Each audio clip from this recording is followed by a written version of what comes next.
President সাহেবের সাথে আমরা তৈরি করবো। আমরা এখানে এই মুহূর্তে কিছু বলবেন, যেহেতু কাছাকাছি সেনেছেন আমাদের কেন্দ্রীয় যুবলীগের সাবেক আন্তর্জাতিক বিষয় সম্পাদক মহানগর আওয়ামী লীগের নেতা হেলাল আকবর চৌধুরী বাবর ভাই কিছু বলবেন। আজকে মুখের সামনে রাখি দিকে লম্বা কথা হলো তখন দরকার নাই। আর আজ ওই লোকগুলো তারা ইন্তেহাল ব্যক্তি তারা মর্যাদা পায় আল্লাহর হাতে প্রার্থনা এবং সমস্ত পরিবারের প্রতি সমবেদনা জানাই। আর সরকারের মাননীয় জেলা প্রশাসককে তার নিজস্ব মানে এটা আর এই ধরনের দুর্ঘটনা শনাক্ত করিয়ে ভবিষ্যতে কার্যকরী ব্যবস্থা গ্রহণ করি। এই জন্য দুর্ঘটনা এড়াই চলন চাই সেই ব্যবস্থা গ্রহণ করার জন্য ব্যাপকভাবে আন্তরিকভাবে আবেদন জানাই।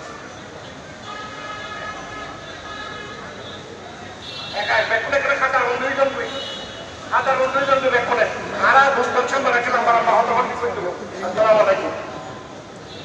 সবাই খাতা বন্ধ হয়ে যান। এর মধ্যে আমাদের সভাপতি আমাদের পরিষদের সম্মানিত সভাপতি জনাব সরোয়ার কামাল বক্তব্য রাখবেন। আমার বলবেন খাতার বন্ধু একটু পিছনে নামতে হবে। আমাদের এখানে সিনিয়র কিছু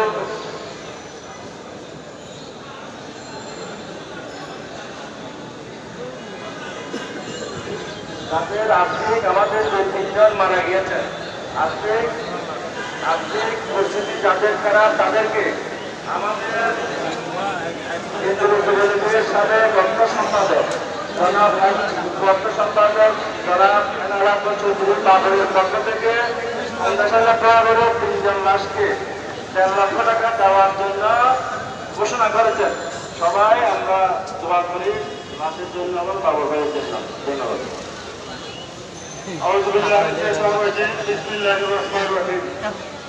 উপস্থিত সম্মানিত শুক্রাহত জনতা, আসসালামু আলাইকুম রহমতুল্লাহি ওয়া বারাকাতুহু। আমরা ঐতিহ্যবাহী ব্যবসায়ী সংগঠন তামাকুলের দৈনিক সমিতি গতকাল রাত এবং গতকালকে দিন আমাদের একটা খুব বিভীষিকাময় সময় আমরা অতিবাহিত করেছি। গতকাল রাত যখন 1টা বাজে আমার সিকিউরিটি যখন আমাকে বলছিল এখানে আগুনের ধোঁয়া দেখা যাচ্ছে, আমি তখন সাথে সাথে ফায়ার সার্ভিসকে বলি, ফায়ার সার্ভিস দ্রুততার সময়ের মধ্যে আসে। কিন্তু ব্যারিকেড নির্মাণ করে হয় আমার ইয়াসিন বাজার এলাকা, তামাকুলের এলাকা, সারা বাংলাদেশে আমি অনেক জায়গা দেখেছি। আমরা আমাদের জমিদাররা আমাদের জন্য কিছু অগ্নি কুণ্ডলী বানিয়ে রাখে, আর আমরা সহায় মানুষরা টাকা দিয়ে পয়সা দিয়ে অগ্নি কুণ্ডলীগুলো আমরা কিনে থাকি।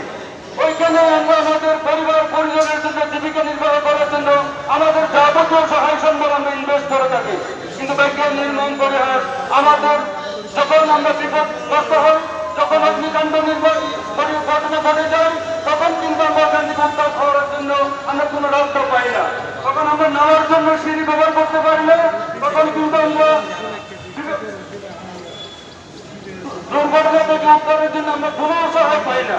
তাই আমরা অনুরোধ জানাবো, গতকালকে রাত্রে আমাদের সম্মানিত সাধারণ সম্পাদক সহ সকল নেতৃবৃন্দ আমরা যে কষ্ট আমাদের বাইরে করেছে এটা ওই ইতিহাসে নজির হয়ে থাকবে।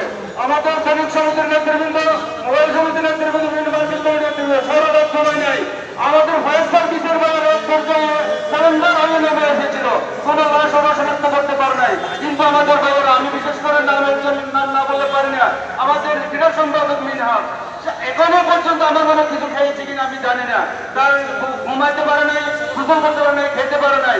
আমাদের ভাইয়েরা লাশ কাঁধে করে নিচে নামিয়েছে। ঠিক আরেকটা বিভীষিকাময়, আমাদের ভাইয়েরা যখন মাল সরাতে চেয়েছিল তখন দুর্বৃত্তরা আমাদেরকে চাকু দিয়ে ফিরিজ দিয়ে কুপিয়েছে। এই বিভীষিকাময় রাত আমরা গতকালকে পার করেছি, আজকের দিনটা আমরা পার করছি। আমি আজকে সকালে যখন আপনারা সকাল 9টা পর্যন্ত মেডিকেলে ছিলাম, অনেক নেতৃবৃন্দ রাজনৈতিক নেতৃবৃন্দ মেডিকেলে ছিল, কিন্তু দৃশ্য একটা যখন লাশের একটা মায়েদের মা যখন এসে যখন বুক ফাটা কান্না শুরু করবে, তার জবাব দেওয়ার মতন কোনো জবাব কিন্তু আমাদের হাতে ছিল না। তখন ওই মায়ের কান্না থেকে আমরাও শুধু বাবা কান্না করেছি, আমাদের আর কোনো জবাব নাই। কেন আসলে আমাদের ভাইয়েরা রাস্তা সংকীর্ণতার কারণে সমস্যাগুলো আমাদের মার্কেটগুলো যথাযথ না হওয়ার কারণে আমাদের ভাইয়েরা আজকে ইন্তেকাল করেছে। যাই হোক, আমি আর কথা না বাড়িয়ে, এটা আল্লাহর ইচ্ছা ছিল, আমি যারা মৃত্যুবরণ করেছে তাদের জন্য আল্লাহর দরবারে শাহাদাতের মর্যাদা দেন আল্লাহর কাছে আমরা সেই কামনা করছি। এবং যারা অসহায়, ইতিমধ্যে আমাদের রাজনীতিবিদ খেলার পরিষদের বাবার পক্ষ থেকে সহযোগিতা আশ্বাস দেওয়া হয়েছে। আমরা কিন্তু ট্রেডিশনালি তামাক মূল্যায়ন বোর্ডিং সমিতি আমাদের যারা ব্যবসায়ীর ইন্তেকাল করে, আমাদের শ্রমিকদের ইন্তেকাল করে, আমাদের সাধ্য অনুযায়ী কিন্তু আমরা তাদের পরিবারের পাশে আমরা দাঁড়িয়ে থাকি। যেটা আমাদের অতীতে ছিল, সামনে হিসাবে যারা ঐক্য হাতে রাখবে। এখনো যারা মৃত্যুবরণ করেছেন আমি তাদের পরিবার প্রতি সমবেদনা জানাচ্ছি। যারা অসহায় অসচ্ছল তাদের পয়সা আমাদের সাধ্য অনুযায়ী আমরা টাকার ঘোষণা করে আমি আমার সংক্ষিপ্ত এখানে শেষ করি। যারা আজকে জানাতে অংশগ্রহণ করছেন, বিভিন্ন রাজনীতিবিদ অংশগ্রহণ করছেন, সমিতি কমিটির নেতৃবৃন্দ অংশগ্রহণ করছেন, সবাইকে তামাক মূল্যায়ন সমিতির পক্ষ থেকে ধন্যবাদ জানিয়ে মোবারকবাদ জানিয়ে গতকালকে যারা ফায়ার সার্ভিসের প্রশাসনের পক্ষ থেকে আন্তরিকভাবে সহযোগিতা করেছেন। ফায়ার সার্ভিসের বাইরে যদি এগিয়ে না আসতো, দুর্গার সময়ে প্রশাসনের বাইরে যদি এগিয়ে না আসতো, তাহলে আরো হয়তো অন্যরকম পরিস্থিতি সৃষ্টি হতে পারতো। আমি এই জন্য আমাদের সমিতির পক্ষ থেকে প্রশাসন সহ ফায়ার সার্ভিস সহ সমস্ত সরকারি সংস্থাকে আমি আমার সংসদের পক্ষ থেকে আন্তরিক মোবারকবাদ ধন্যবাদ জানিয়ে আমি আমার কথা এখানে শেষ করছি। আসসালামু আলাইকুম ওয়া রাহমাতুল্লাহ। আমি জানাজা পড়ানোর জন্য আমি অনুরোধ জানাচ্ছি হাজির তিনপুর জাহানুমত হাজিপুর অঞ্চল মার্কেট মসজিদের সম্মানিত খতিব জনাব মাওলানা ইয়াহিয়া সাহেবকে আজকের জানাজার নামাজ পড়ানোর জন্য আমি অনুরোধ জানিয়ে আমি আপনাদের শেষ করছি। আসসালামু আলাইকুম ওয়া রাহমাতুল্লাহি ওয়া বারাকাতুহু।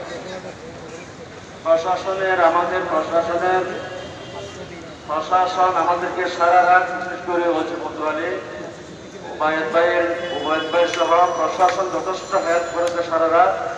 উবায়েদ ভাই এখানে ওনার প্রতিনিধি পেয়েছেন, সাদ্দাম সাহেব আসছেন নাকি, সাদ্দাম সাহেব সারা রাত ওনারা কিন্তু দিক নিয়ে করছে। আমাদের প্রশাসনের সর্বস্তরের পক্ষ থেকে আমাদেরকে সহযোগিতা করা হয়েছে। বিশেষ করে মেডিকেলের সহযোগিতায় আমরা এই লাশ পোস্টমর্টম করতে হয় না। আমরা সকলকে ধন্যবাদ জানাই, প্রশাসনের বিশেষ করে ফায়ার সার্ভিসের সকলকে আমরা ধন্যবাদ জানাই। আর ইতিমধ্যে আপনারা জানেন জেলা প্রশাসন থেকে একটা অনুদান ঘোষণা করেছেন, আমাদের আকবর চৌধুরীর পক্ষ থেকে অনুদান ঘোষণা করেছেন এবং গতকাল থেকে ঠিক বাড়িতে পৌঁছা পর্যন্ত আমাদের এই যারা ইন্তিকাল করেছেন তাদেরকে পৌর সমিতির পক্ষ থেকে যত ধরনের খরচ আছে যাবতীয় খরচ পৌর সমিতির পক্ষ থেকে আমরা বহন করছি এবং আগামীতে তাদের আর্থিক অবস্থা থেকে পারিবারিক অবস্থা থেকে আমরা উদ্যোগ গ্রহণ করবো, আমরা সাহায্য সহযোগিতা করবো। সাদ্দাম ভাই কিছু বলবেন? সাদ্দাম ভাই বাড়ির ঘর সাদ্দাম ভাই থেকে সবাইকে শুভেচ্ছা জানাই।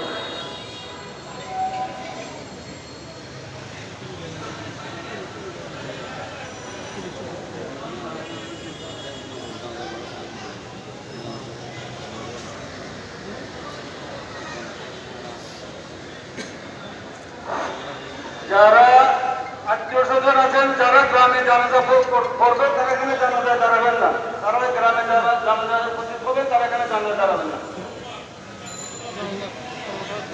ইন্না লিল্লাহি ওয়া ইন্না ইলাইহি রাজিউন। আপনারা গতকাল রাত্রে যে ঘটনাটি রিয়াজউদ্দিন বাজারের মধ্যে হয়েছে, অগ্নিকাণ্ডের কারণে অধিক ধোঁয়ার কারণে তারা নিঃশ্বাস নিতে পারে নাই, 3 জন ইন্তেকাল করেছেন, শাহাদাত বরণ করেছেন। নিজের ইচ্ছায় আল্লাহ রাব্বুল আলামিন ওনাদেরকে নিয়ে গেছেন।